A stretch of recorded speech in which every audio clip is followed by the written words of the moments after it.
नमस्कार मंडळी. अखेर तारिणीला समजेल का की तिच्या आईचा गुन्हेगार नक्की आहे तरी कोण? गुलाब त्याचं तोंड उघडेल का?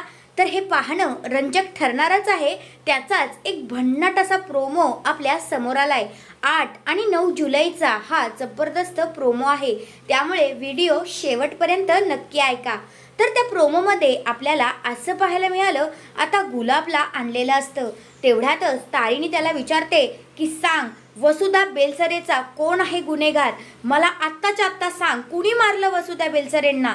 असं आता इकडे गुलाबला ती विचारत असते.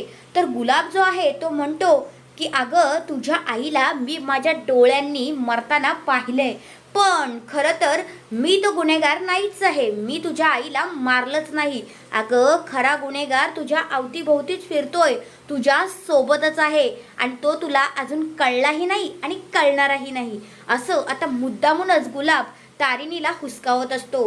तर तुम्हाला काय वाटतंय, गुलाबनी जी ही हिंट दिली ती नक्की कोणासाठी असेल? 1 डॉक्टर कामत, 2 कौशिकी की दयानंद काका? तुम्हाला काय वाटतंय ते कमेंट करून नक्कीच सांगा. पण मला 100% असं वाटतंय की डॉक्टर कामतनेच काहीतरी तारिणीच्या आईला केलं असावं. तुमचं मत तुम्ही कमेंट करून नक्कीच सांगू शकता. धन्यवाद.